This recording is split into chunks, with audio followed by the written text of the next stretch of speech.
En uno de los videos que con anterioridad compartí, el que tenía que ver con Thomas Kuhn y la estructura de las revoluciones científicas, y en el que hacíamos una crítica al actual paradigma científico de la salud, mencioné brevemente el informe Flexner y decíamos que ese informe fue la razón principal por la que se estableció el paradigma científico de la salud, que continúa vigente, pero como que no aclaramos con mucha precisión qué era el informe Flexner, y me gustaría hacerlo ahora. Pues quizá no lo sepas, pero a inicios del siglo XX la preparación en medicina por parte de las universidades pues no tenía una línea definida, no estaba centrada en un método en particular de enseñanza para preparar profesionalmente a los que se dedicarían a la profesión de médicos, y tampoco era muy específico en la forma como debía practicarse la medicina. Bueno, pues hace un siglo, déjenme decirles que pues lo que hoy llamamos medicina alternativa era una práctica común y era muy aceptada como parte de quienes se hicieran llamar doctores. Medicina china, medicina holística, naturista, aromaterapia, plata coloidal. Era en la época en que se sugerían dietas, acupuntura, kinesiología.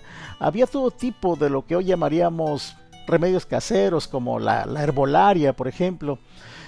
Y bueno, pues fue por ese tiempo que apareció Abraham Flexner, un catedrático e investigador de la educación, y él fue muy crítico al observar que los métodos de enseñanza en las escuelas de medicina pues, era como que muy variada, y a él le parecía muy poco metodológica la forma en que se preparaba a los médicos, y no estaba de acuerdo que fuera una preparación profesional tan ambigua. Y bueno, pues tanto hablaba de esto que atrajo la atención de la Fundación Carnegie, una fundación con fines filantróficos que pertenecía al señor Andrew Carnegie, quien tenía una fortuna gracias al negocio del acero. Y bueno, fue este señor quien patrocinó con fondos a Abraham Flexner para que viajara por todo Canadá y por todo Estados Unidos para pues evaluar el método de enseñanza de las universidades que preparaban médicos. Le llevó cerca de 5 años, y luego de ese tiempo de recorrer estos dos países, pues el resultado fue el informe, el famoso informe Flexner.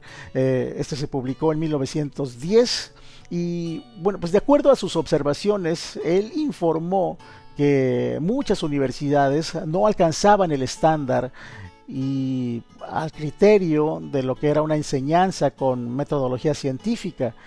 Él decía también que debían existir mejores protocolos de admisión para los aspirantes, o algo así como que no cualquiera podía estudiar medicina, sino que debía tener cierto perfil, y por lo tanto solicitaba estándares más altos para los graduados. O sea, debían de tener una preparación de excelencia, y no solo estudiar de manera general la carrera de medicina, sino que además debían tener una especialidad, o sea, una especie de posgrado que brindara un conjunto de conocimientos médicos relativos a un área específica del cuerpo humano. Debían de tener también habilidades quirúrgicas en su especialidad, y debían de tener también un método de diagnóstico específico. Y bueno, el informe Flexner fue finalmente dirigido a las asociaciones universitarias, tales como la Asociación de Colegios Médicos Americanos, la Asociación de Universidades Americanas, fundada por Johns Hopkins, el Instituto de Estudios Avanzados de Princeton, que fue fundado por el mismo Abraham Flexner, y a estas se les dijo que, pues, que debían de reformar la educación médica en todas las universidades. Desde entonces se prepara al médico comprendiendo la biología humana, separando la mente del cuerpo y comprendiendo que qué es lo que le pasa a un determinado órgano y así saber qué fármaco aplicar para su solución. Y este paradigma científico de la enseñanza en la medicina pues se difundió rápidamente por toda Latinoamérica y así es como hoy día los médicos continúan su preparación profesional. Importante cantidad de escuelas adoptaron este nuevo método de enseñanza, pero también una cantidad considerable cerraron definitivamente. Y bueno, pues hasta aquí todo pintaba muy bien.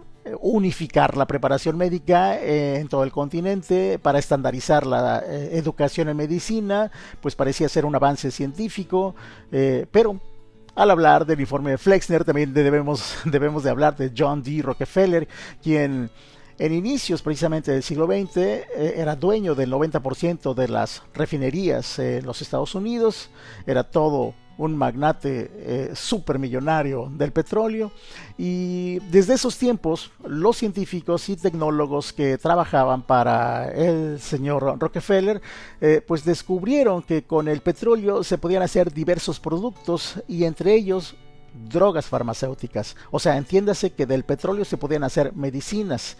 Y como ejemplo de ello, por si no lo sabías, el benceno, que es un derivado del petróleo y que puede ser obtenido de la evaporación de determinados combustibles, de él se obtiene el paracetamol, por ejemplo, ¿no? Su sustancia activa es el acetaminofén. Otro medicamento derivado del petróleo es el Tylenol. Ambos, paracetamol y Tylenol, son analgésicos de venta libre, es decir que no se requiere receta médica para comprarlo y sirven pues para tratar la fiebre o el dolor, o sea, básicamente síntomas de alguna enfermedad. Pues bien, en nuestros días estos antecedentes pues levantan una serie de críticas y de sospechas. Hay muchos críticos que hoy en día se preguntan: ¿es una coincidencia que Rockefeller financiara el estudio Flexner y que al final declararan que la solución era la prescripción de fármacos, siendo él dueño de una parte de la industria farmacéutica? Otros críticos también aseguran que estos fármacos pues solamente son paliativos, es decir que solo alivian síntomas, pero no curan una enfermedad, lo cual pues los hace muy rentables para su negocio. Es decir, mejor mantener enfermos aliviando síntomas de por vida, porque esto lo hace más rentable que curarlos, ¿no? Porque curarlos pues bajaría las ventas, ¿no? Otro dato muy curioso y que también levanta sospechas es que las asociaciones universitarias que aprobaron este método científico de enseñanza en la medicina pues fueron las asociaciones fundadas por el mismo Andrew Carnegie, por John D. Rockefeller y por el mismo Abraham Flexner. Y bueno, no dejaré pasar por alto que está ampliamente documentado también que el Instituto Carnegie y la Fundación Rockefeller a comienzos del siglo XX tuvieron un gran interés por la eugenesia en los Estados Unidos, apoyando la esterilización forzosa y la creencia de una superioridad genética. Y ojo, esto ocurrió mucho antes de los programas eugenésicos nazis. Y se cree incluso que los programas estadounidenses fueron la inspiración para los programas nazis. Pero bueno, son solamente críticas y sospechas. Sin embargo, y lo más importante creo hoy en día a destacar es que cada día son más las personas que se acercan de nuevo a los tratamientos alternativos, y esto al menos pues merece una revisión del paradigma científico de la salud actual, por decirlo menos, ¿no creen? Pues esto es lo que quería compartir sobre el informe Flexner, y pues seguiremos compartiendo desde este espacio. Hasta la próxima, gracias por ver, gracias por tus comentarios, comparte, por favor, comparte con los tuyos y a quien creas que le interese este tipo de información. Gracias y hasta la próxima.